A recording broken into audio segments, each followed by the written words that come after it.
Hey guys, I was just in a live chat with one of the researchers that appears on the TV show The Curse of Oak Island. His name is Court Lindahl. He just had a live chat, and at the end of the live chat, he told me to tread lightly, so I pulled this up so I could see if that had an association with the Freemasons, because this is what he was showing. Okay, so Court was on this show that's called History Hunters Podcast, the Hellfire Club of Sir Francis Dashwood, Benjamin Franklin, and blah blah blah. So during the beginning of this talk, he mentioned Santiago and Calatrava. So he's talking about Templars and Freemasons and secret societies and things of that nature. So I asked him, can you tell us more about Santiago Calatrava and how Reading's Sundial Bridge is connected?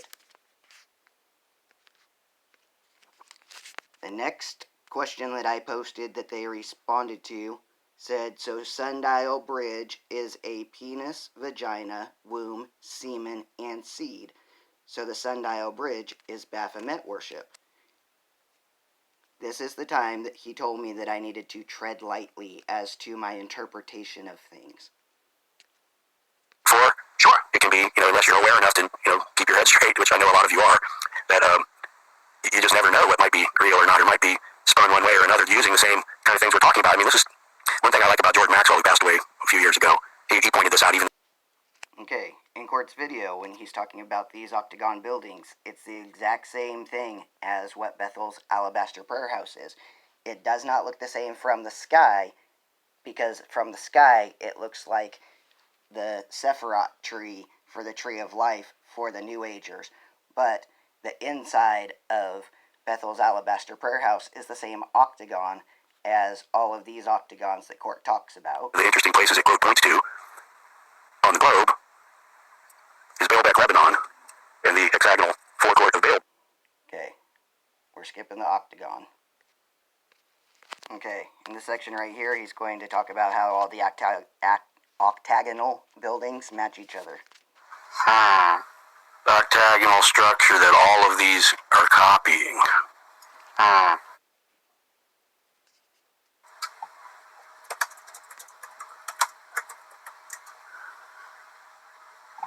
And here we go. It points straight to the Tower of the Winds of Athens, the original octagonal structure that all of these are copying. And it even seems to, it's close to matching one of the fast. Okay. Just so you know, that compass up in the top right-hand corner can be interchanged with a Freemason's square and compass.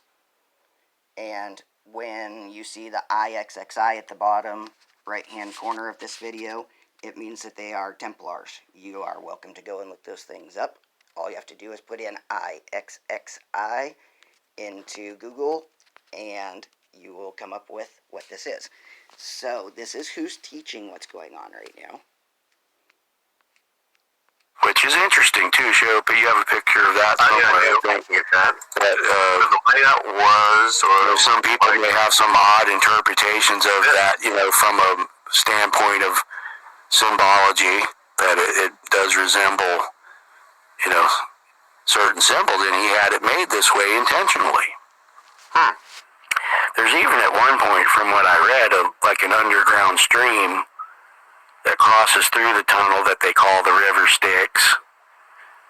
So maybe it's even set up like a ritualistic initiation thing where, that are taught. Sorry, hitting the wrong pause button, not the record button. So, there is no closed captioning. I have to stop for a second so that he can be able to, so that I can narrate and talk about what's going on. So, he's talking about symbology right now, and he said that this is phallically related. Knowing these guys some kind of different liquor you have to pound a few of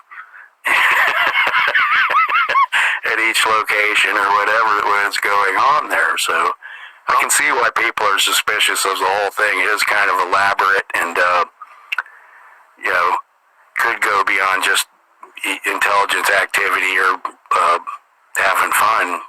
You know, that's their version of having fun. The river Styx being involved in the underworld in Hades. And right. It would ask for his coin as you cross the river Styx. And, right. That's a Greek, I think, myth reference, which a lot of we see, you know, a lot of people, Daphne, playing the initiates, I'm sure all those monks of Medmenham Abbey, you know, kind of mocking too, he'd be edgy and ribald.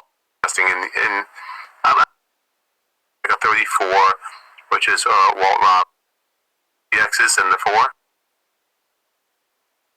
And that. And then you have white. I mean, how much do you know about the meanings of these? And Frank blowing it up so I can read it a little better. Okay. Yeah, I'm sure. Look at the children's cave. People will point right at that one right there. You know, river Styx, as I pointed. He referred to all of these things as people's theories as if they were absolutely true. And when I would chase these sources down, it came from a tour guide. So that's one reason I admonish people to always check into things themselves, no matter who you're reading, including me. You know, I try to always look at the sources I use and try to figure out if it's reliable or not. And a few times I found out that it was just made up at a much later date, that it had nothing to do with what happened earlier in history there. So I'm sure this private, you know, I bet there's some original, everybody in obvious, you know, in there. So and it's almost like a. Or were there any drugs? I'm sure there. I wouldn't be surprised. I mean.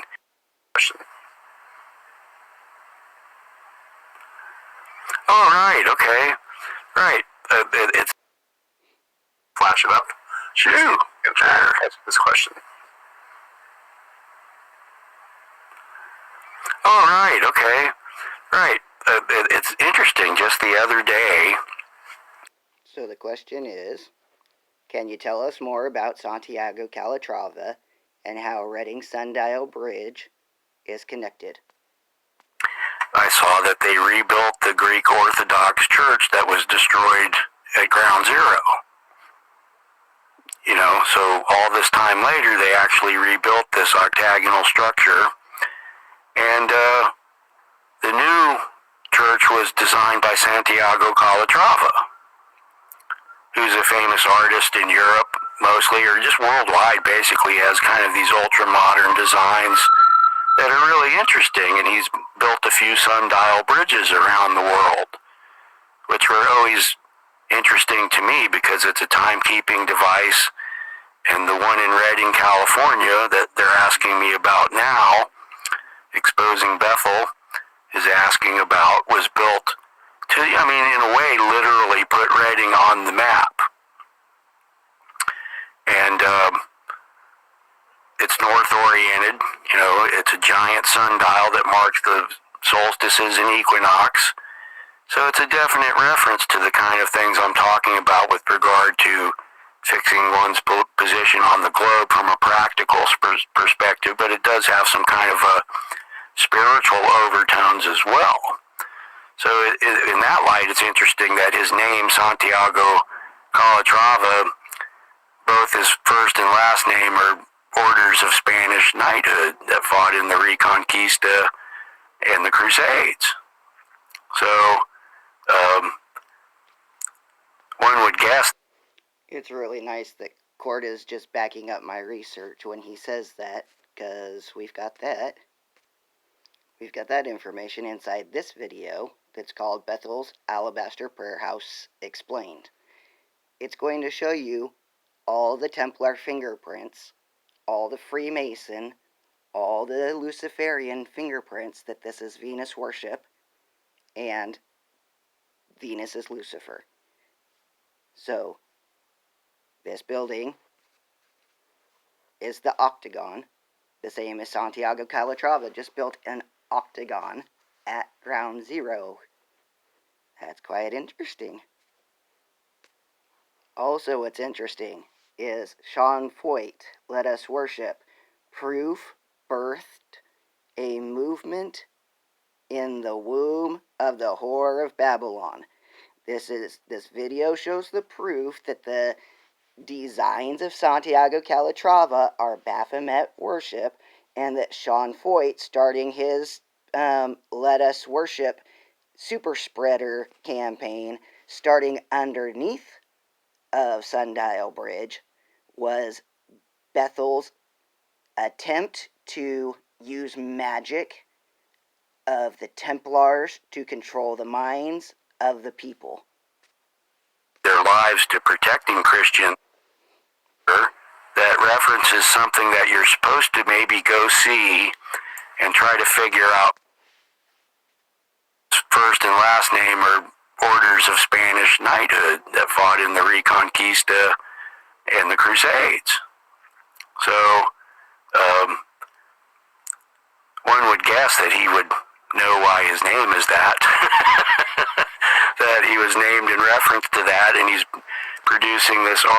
He's referencing Santiago Calatrava, that he should know that his first name and last name each are in correspondence to the Templar knight orders that are in Spain, and as his architectural firm, as its logo, he is using the Calatrava cross of the Templars as his company's logo. Art and architecture that references something that you're supposed to maybe go see and try to figure out for yourself. And we're supposed to figure out that it is a penis, vagina, ejaculation, and seed, and that it is Baphomet worship. So court just said, or court's about to say, yes, it is a penis, a vagina, ejaculation. The bridge is white. It's the semen. The vagina is right underneath the penis. The penis is the sundial.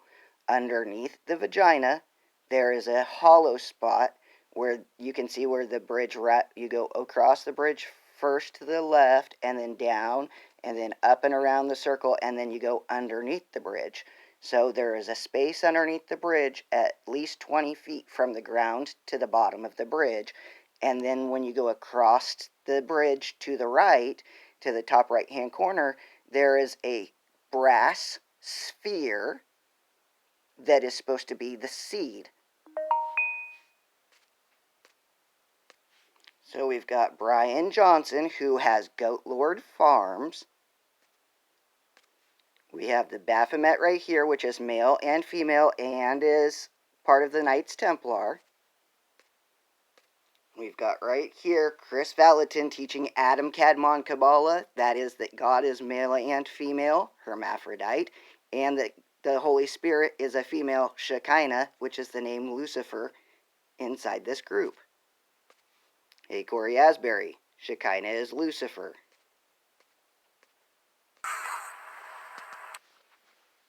you know. Any other questions out there? We're kind of winding down. I'm here for you. Throw up a couple comments. Yeah, I see exposing Bethel. Yeah, you could make those interpretations. The sundial bridge is a penis, vagina, womb, kind of like an Egyptian obelisk is representative of, if you want to go that far in making the interpretation, that the value of it springs from something like that, definitely, in ancient times.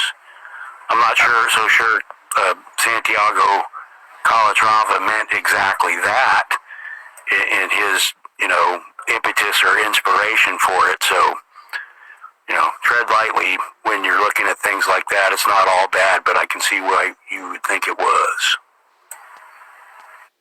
So, even court can see why I would think it is. And that's where Sean Foyt started his Let Us Worship tour. And Sean Foyt and all the rest of the New Apostolic Reformation are Freemasons who are trying to get you to worship Lucifer with them. Hey, guess what? Sun went down 15 minutes ago. Shabbat Shalom.